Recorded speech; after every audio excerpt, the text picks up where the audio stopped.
con potencia de señales y prodigios, en el poder de la palabra y del Espíritu de Dios, de manera que desde Guatemala hasta los confines de la tierra, todo sea lleno de la gloria de Dios. Este es su programa Mujer Idónea. Bienvenidos. Y acuerda tus riquezas en gloria, Padre. Amado Jesús, gracias por tu redención tan divina que no podemos pagarte nunca esa redención que llevaste a cabo en la cruz. Gracias, amado Jesús, y gracias, Espíritu Santo, por tu luz, por tu iluminación. Y te pido, Padre, por favor, que iluminen nuestras mentes, el corazón, y que nos des la gracia divina para vivir de acuerdo a tu propósito, Padre. Gracias, Señor bendito. Amén. Y vamos a hablar de un tema bastante interesante porque a veces no nos damos cuenta que estamos cautivos, que tenemos el alma cautiva en alguna región. Y quisiera que usted distinguiera bien dónde es ese lugar. Vamos a leer aquí en Isaías 42, del 6 al 9. Ahora voy a explicar qué es estar cautivo. Por ejemplo, cuando una gente está cautivo a nivel físico, pues está en una prisión. Pero cuando hay una cautividad del alma, es una cautividad espiritual, que no tiene nada que ver con una región como el Pavón o algo así, sino que es un lugar donde hay castigo, donde hay dolor, donde hay sufrimiento. O sea que es a nivel espiritual. Por alguna razón está ahí cautiva el alma. Quizá porque hicimos algo que no le agrada a Dios o nos metimos en lugares que no son correctos. A veces nos buscamos la idolatría. Cuando hablo de idolatría, no estoy hablando de ir a una iglesia que no es de esta denominación. Estoy hablando que a veces la gente tiene, pues, como dioses ajenos, como Mashimón, como cosas así, porque esa es idolatría. También es idolatría que yo ame más a mi esposo, ame más a un hijo que a Dios. O sea que todo eso que es que le quita lugar a Dios es idolatría. Entonces a veces tenemos idolatría por la comida, que solo pensando en la comida, o tenemos idolatría por el trabajo, ¿va? Que queremos estar trabajando todo el día y no le damos el tiempo que necesita que se le demos a Dios. Entonces espero que usted en ese tema lo comprenda y le sirva para que salga su alma de ese cautiverio, porque es tan fácil que nos metamos en un cautiverio. ¿Cuánta gente está cautivo del licorfis, del pecado, de la necesidad, de la pereza? O sea que estamos cautivos en alguna zona y en alguna área. Isaías 42, 6, 9. Isaías 42, 6. Yo, Dios, te he llamado en justicia y te he tomado de la mano. Te he guardado y te he puesto por pacto del pueblo y por luz a las naciones, para que los ciegos vean, para que saques a los presos de la cárcel. Fíjese que esas son las prisiones de oscuridad. A veces la gente está en una prisión y le cuesta salir de ahí, porque imagínese que alguien se vaya en un pozo espiritual, ¿cómo se siente? Sabe que la gente que está en depresión está en un pozo, porque ahí siento que estoy hundido en un lugar y no entiendo por qué quiero salir, pero no puedo. A veces la gente está hundida en el alcoholismo y dice, pastora, mire, yo no sé, pero cuando siento, ya me tomé el primer trago, no me di cuenta a qué hora lo hice, pero es como que fuera yo un zombie que me llevan, así cuando siento ya estoy en una cantina. O sea que es como que están sometidos a la voluntad del diablo. Y eso lo dice claramente la palabra de Dios. Entonces lo que tenemos que hacer es evitar todo eso. Si yo sé que me gusta, pues que tengo problema con una adicción, evitar hasta juntarme con la gente que tiene esas adicciones. Evitarlas, porque yo misma a veces las busco, las invito a mi casa y quizá yo estoy viendo lo que estoy haciendo.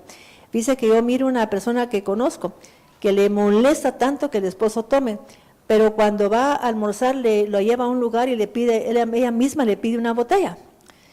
Entonces yo siento que ahí hay una incongruencia, ¿verdad? Porque si yo miro que mi esposa tiene una tendencia a tomar licor o alguna cosa, una bebida, yo no la voy a pedir. O lo voy a llevar a un lugar donde eso no sea posible. Pero a veces nosotros estamos cautivos y es porque nos han puesto una cautividad. Entonces, sigamos leyendo. Isaías 42, 7. Para que los ciegos vean, para que saques a los presos de la cárcel, Sí. y de la cautividad a los que moran en tinieblas. ¿Cómo está la gente en cautividad? Morando en oscuridad, mis hermanos. No se da cuenta de lo que pasa ni de lo que está haciendo, sino que lo hace de una manera inconsciente, ¿ves? Cuando siente ya lo está haciendo. Eso es lo que les hablo de un alcohólico. Me hace sentir muy mal cuando miro a una persona que se pone un trago. Y peor si veo a un padre dándole a un hijo una cerveza. Me siento mal, ¿ves? Cuando lo miro o la miro, pues que ella misma le pide, ¿querés una cerveza, mija? Me siento mal, ¿ves? Porque quizá porque a mí me hizo sufrir, no sé, como que yo presentía que mi padre iba a morir por eso. Entonces, yo quiero que me entiendan eso. Pero yo digo a los papás, si ustedes supieran lo que un hijo sufre cuando lo ve así, quizás no le diga nada, pero sufre, porque quiere verlo un hombre siempre importante, un hombre que se cuida, un hombre que es un hombre pues sobrio y todo, porque la sobriedad hasta eso es, tener el carácter de decir no, pero el problema es que ellos están cautivos. Estamos entendiendo, él está cautivo. Es como un hombre que se mete con una mujer pues adúltera. Ese hombre es seducido. Y por más que él quiere como dejar a aquella mujer, es seducido, está como dominado por ese espíritu. O sea que él quiere dejar y cuando siente, ya la llamó, ya la vuelve a buscar. ¿Por qué? Porque tiene una seducción, está en un cautiverio. Y en estar en un cautiverio es que hacen las cosas sin querer, no piensa lo que hace. Cuando siente, ya la fue a buscar, ¿no? Y ahí salgo de no terminarse, a menos que sea que reciba administración o que vaya a una iglesia donde quieran liberarle el alma. Donde en el caso mío, mi llamado es ese, que la gente sea libre de su alma. Porque no entiendo que si usted sana y no es liberada en su alma, le vuelve la enfermedad. Yo se lo puedo garantizar, que si la gente va, que le hagan quimio y lo que sea, pero no sana de su alma, la gente vuelve a caer en el mismo problema, ya sea en otro órgano. ¿Por qué? Porque tiene está cautiva de esa situación. Y son ¿qué? Cautiverios de muerte. Al final, ¿qué va a pasar? Una muerte, ya sea espiritual, pero también física. Versículo 8. Yo soy Dios, este es mi nombre. Mi gloria a otro no daré, ni mi alabanza a esculturas. 9. He aquí, las cosas pasadas ya acontecieron. Yo les declaro cosas nuevas. Las digo antes que ocurran. Sí. Ahora vamos a ver Salmo 142, del 6 al 7.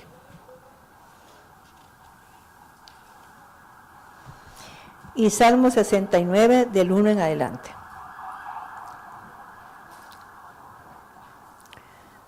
Salmo 142, del 6 al 7.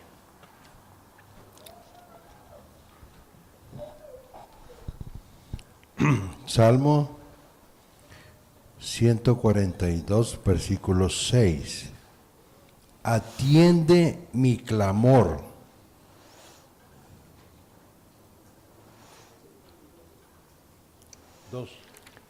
Salmo 142, 6 al 7. Sí. Atiende mi clamor, porque estoy muy abatido. Sí. Líbrame de mis perseguidores, porque son demasiado poderosos para mí. Saca mi alma de la prisión, para que alabe tu nombre. ¿Quién era el que decía eso, mis hermanos? Imagínense que era el rey David, pero ¿qué había pasado con el rey David? ¿Cuál había sido su origen, todo? ¿Qué había pasado con ese varón? Mis hermanos, fíjense que quizá la gente se moleste, pero yo le pido a las mamás que por favor permitan que un padre reconozca a sus hijos, porque es algo tan duro. Esa alma de ese niño está dividida, fíjense. Cuando no les permiten a un hijo, pues que al papá, es que no quiero que lo reconozcas, el alma de ese hijo está dividida. Y por ejemplo, está fragmentada. En el momento en que el papá lo reconoce, el hijo cambia su manera, su alma cambia su alma. Se siente otra persona, aunque sea el que sea su papá. Y por eso tenemos que entender eso, no porque mi papá es muy elegante, que mi papá es preparado, no. el hecho de tener un padre es una energía diferente para el hijo, porque el padre es el que da esa presencia de fuerza, ¿fíjese? Y cuando un hijo no tiene un padre o no tiene el apellido del padre, se siente sin fuerza, como que no fuera él, como que le faltara algo. Y es importante que las mamás, aunque sea quien sea el padre de su hijo, si quiere reconocerlo, que lo reconozca. ¿Estamos de acuerdo? Salmos 140. ¿Por qué le digo eso? Porque ese era el caso de David. David, en la palabra de Dios, se entiende que era hijo de ¿cómo se llama? De Elí, pues era hijo de su padre, pero con la madre de Jonathan. O sea que ahí había habido un adulterio, y lo dice claramente la palabra de Dios. Cuando Saúl sabe que David andaba con Jonathan, se puso muy molesto. Y le dijo, ¿cómo andás con esa no sé cuánto de tu madre? O sea que le da a entender que era hijo de adulterio. Y esa era la situación de David.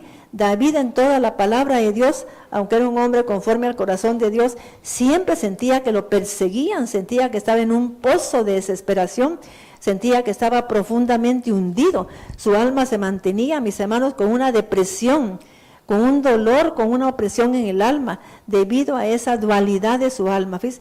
Su alma estaba muy fragmentada. Y el hecho de que su padre lo mandaba pues a enfrentarse con todos los animales del campo, y a los hijos que eran de matrimonio, los tenía en su casa y eran los más grandes. Y David, que era el más pequeño, lo tenía en el campo, cuidando las ovejas, enfrentando, él matando a los lobos, lo que se le acercara a una oveja, ¿se da cuenta? Entonces él ese dolor lo cargaba en su alma.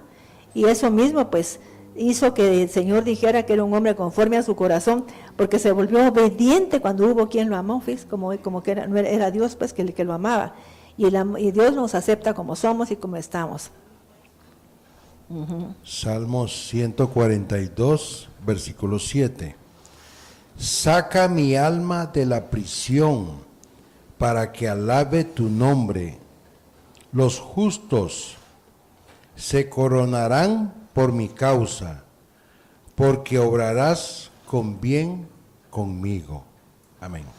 Vamos a leer Salmo 69, 10 en adelante, o 11, no sé qué, creo que es 69, 1 en adelante. 69:1. Sí. Salmo 69:1. Sálvame, oh Dios creador, porque las aguas me han llegado hasta el alma. Estoy hundido en el fango, donde no se puede estar en pie. Imagínense cómo se sentía David, mis hermanos. A veces uno puede juzgar a un varón por lo que hizo, pero no sabe qué dolor tiene en el alma ese varón para no haber perdido la cordura y siendo un rey haber ido pues a llamar a una mujer y matar al esposo de ella para poseerla. Pero imagínense qué dolor tenía en el alma, que estaba con una inconsciencia y era debido a este problema.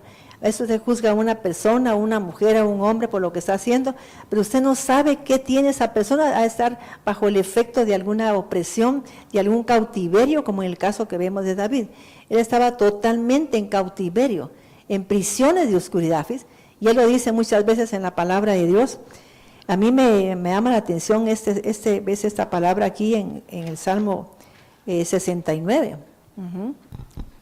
Versículo 2. Estoy hundido en el fango, donde no se puede estar en pie. He entrado en aguas profundas, donde la creciente me anega. Cansado estoy de gritar. Mi garganta está seca.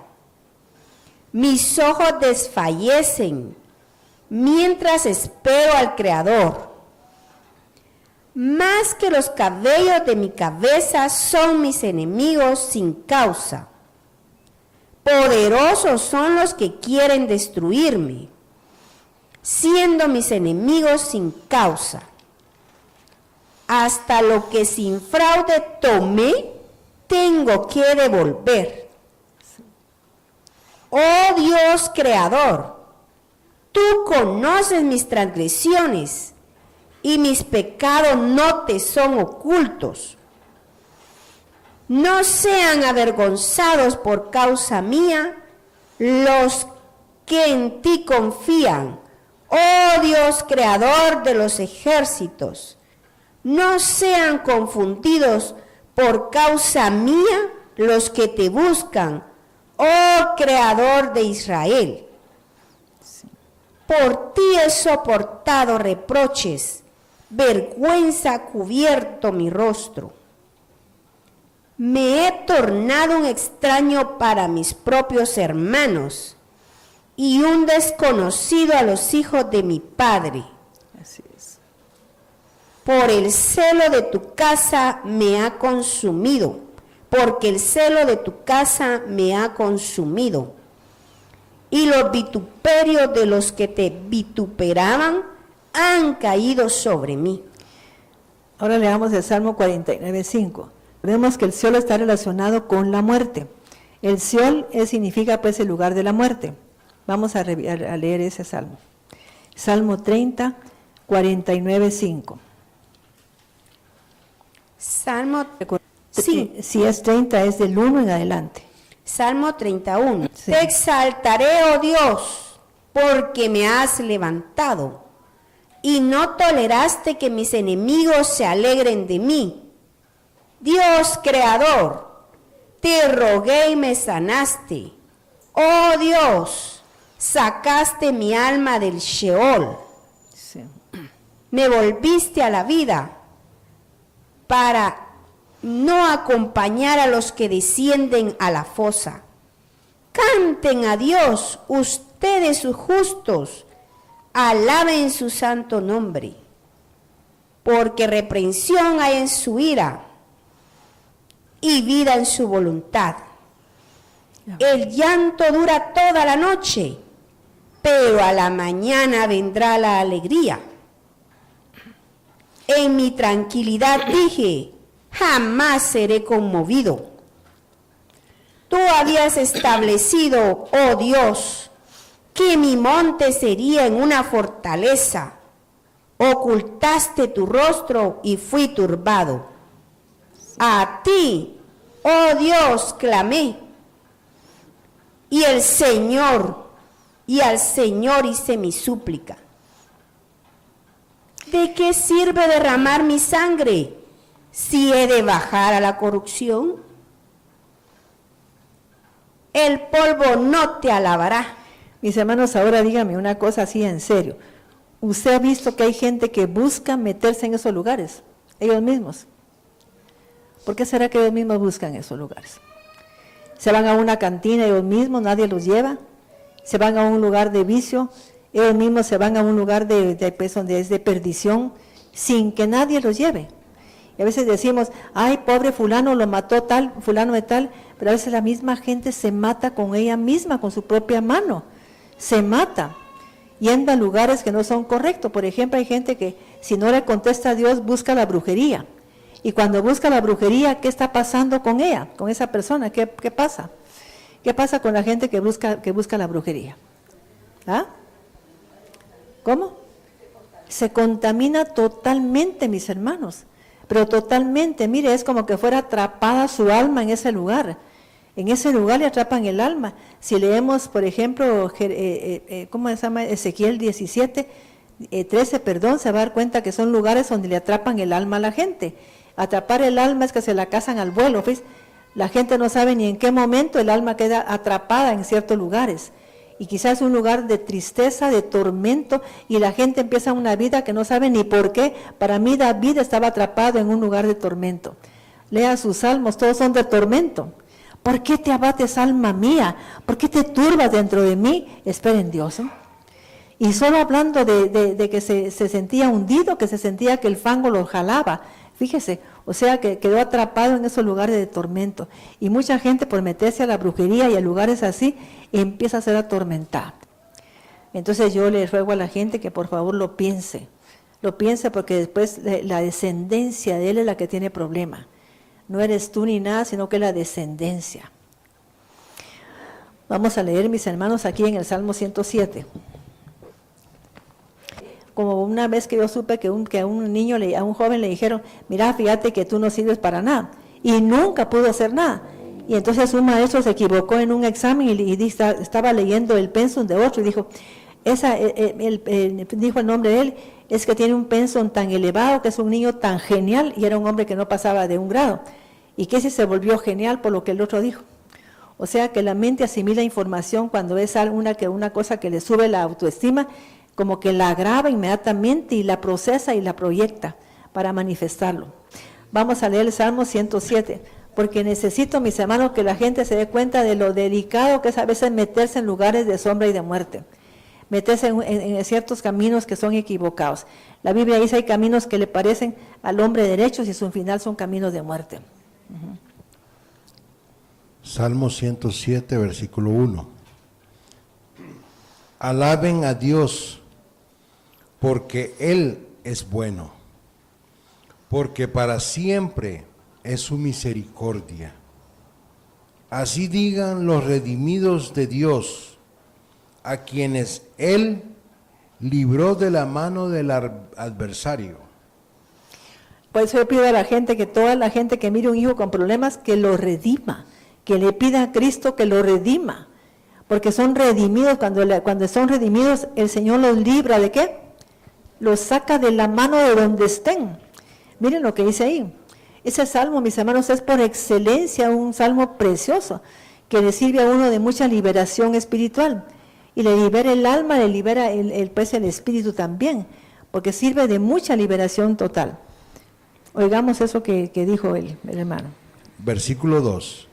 Así digan los redimidos de Dios, a quienes Él libró de la mano del adversario, y los ha reunido de los territorios del oriente y del occidente, del norte. Dice, mis hermanos, que otra cosa que el Espíritu me pone, porque yo lo he probado, es cuando la gente tiene un problema con un hijo, que empiece a alabar a Dios. Que solo le diga, Padre, yo te voy a alabar porque mi hijo tiene ese conflicto, y que se lo deje a Dios nada más.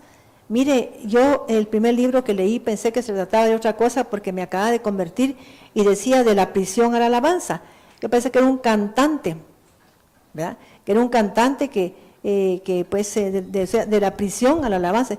A la que bueno, dijo que era un cantante y seguro se salió, estaba prisionero y ahora ya está, ha de ser un cantante. Y que si cuando leí el libro era un hombre que estaba preso a cadena perpetua.